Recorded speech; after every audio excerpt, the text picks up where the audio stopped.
¿Alguna vez han visto un final que te deja sin palabras? Un final tan poderoso, tan real, que te hace cuestionar todo lo que creías sobre la vida, el sacrificio y el significado de ser un campeón. Hoy les hablaré de la muerte más impactante de la historia del anime. La muerte de Joe Yabuki. Ashita no Joe no es solo una serie sobre boxeo. Es una historia sobre la lucha del ser humano contra su propio destino. Sobre la búsqueda de un propósito en un mundo que no te quiere. Sobre el precio que se paga por perseguir un sueño. Y nadie pagó un precio más alto que Joe. Joe Yabuki no nació para ser un héroe. Nació en la pobreza. Creció en las calles. Aprendió a pelear no por gloria, sino por supervivencia. Era un delincuente, un marginado, un chico que no tenía nada ni a nadie, pero tenía algo que nadie más tenía. Corazón.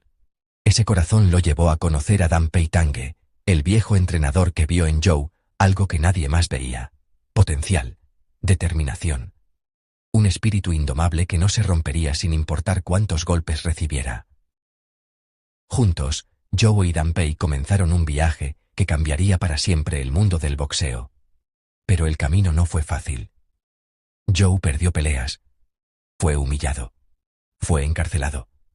Perdió a su primer gran amor, Yoko Shiraki, quien eligió a su rival, Rikishi, en lugar de él. Pero Joe nunca se rindió. Cada derrota lo hacía más fuerte. Cada golpe lo endurecía. Cada lágrima lo purificaba. Hasta que llegó el momento de su vida. El combate contra José Mendoza. José no era solo un boxeador. Era una leyenda. El campeón mundial de peso pluma. Un hombre que había derrotado a todos los que se atrevieron a enfrentarlo.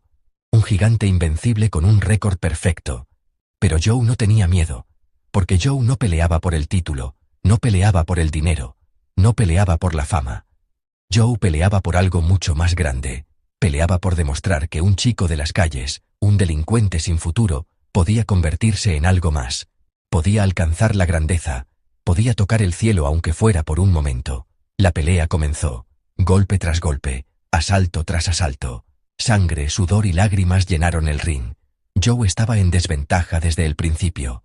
José era más grande, más fuerte, más experimentado. Cada golpe que recibía Joe era como un martillazo que lo acercaba más a la derrota. Pero Joe no caía. A pesar de la sangre que brotaba de su ceja. A pesar de las costillas rotas, a pesar del ojo cerrado por la hinchazón. Joe seguía de pie. Porque en el boxeo, como en la vida, no se trata de cuántas veces te caes, se trata de cuántas veces te levantas. Y Joe se levantaba cada vez. Hasta el asalto final. El 15º asalto. El último. El definitivo. Joe estaba exhausto. Su cuerpo ya no respondía. Sus piernas temblaban. Sus brazos pesaban como plomo. Pero su espíritu seguía intacto. José también estaba cansado. Por primera vez en su carrera, enfrentaba a alguien que no se rendía. Alguien que daba todo sin importar el costo. El campanazo sonó. Ambos boxeadores salieron de sus esquinas. El ring se convirtió en un campo de batalla, donde solo uno saldría victorioso. Golpes cruzados. Jab directos, ganchos al cuerpo. Cada movimiento era preciso, cada golpe tenía intención. Pero entonces ocurrió algo inesperado. Joe conectó un golpe, un solo golpe, un uppercut que salió de la nada e impactó directamente en la mandíbula de José. El campeón mundial tambaleó, sus piernas cedieron. Y por primera vez en su vida, José Mendoza cayó al suelo. El público enmudeció. El árbitro comenzó la cuenta. 1, 2, 3. José se movía. Intentaba levantarse, pero sus fuerzas lo habían abandonado. 4, 5, 6. Joe lo miraba desde el otro lado del ring. No con odio, no con triunfo, con respeto. 7, 8, 9. José logró ponerse de rodillas, pero no pudo más. Sus brazos cedieron. Su cabeza cayó hacia adelante. 10. El árbitro levantó los brazos. La pelea había terminado. Joe había ganado. Pero la victoria tenía un precio. Mientras el árbitro declaraba a Joe como el nuevo campeón mundial, algo comenzó a fallar dentro de él.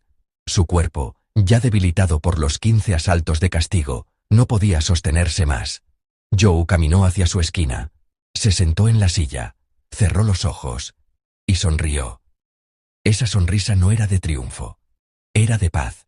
Era la sonrisa de alguien que finalmente había encontrado lo que buscaba, que había demostrado su valor, que había cumplido su propósito.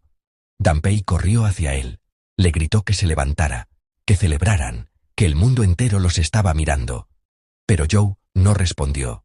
Danpei lo sacudió, le gritó más fuerte, le suplicó que abriera los ojos, pero Zhou ya no podía escucharlo, porque Zhou Yabuki había muerto, no en el ring, no en medio de la pelea, en su esquina, sentado, con una sonrisa en el rostro, había dado todo, absolutamente todo, hasta su última gota de sangre, hasta su último aliento, hasta su última sonrisa.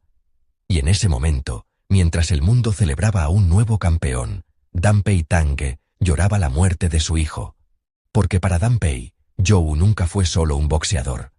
Fue el hijo que nunca tuvo, el chico que rescató de las calles, el joven al que enseñó a pelear, a vivir, a soñar, y ahora ese chico se había ido. La noticia se extendió como un incendio. El nuevo campeón mundial había muerto en el ring. Un joven de apenas 20 años había dado su vida por un título que nunca disfrutaría. El mundo del boxeo quedó conmocionado. Pero algo extraño ocurrió después de la muerte de Zhou. La gente no lo olvidó. Al contrario, Zhou se convirtió en una leyenda. En un símbolo. En la personificación del espíritu de lucha que nunca se rinde. Los jóvenes que veían su historia encontraban inspiración. Los boxeadores que entrenaban en gimnasios olvidados soñaban con ser como él. Los marginados que vivían en las calles veían en Zhou la prueba de que cualquier cosa es posible.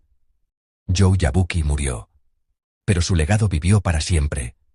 Y quizás eso era lo que realmente buscaba. No la fama, no el dinero, no el título mundial. Zhou buscaba dejar una huella, demostrar que su vida tuvo sentido, que su lucha no fue en vano, y lo logró.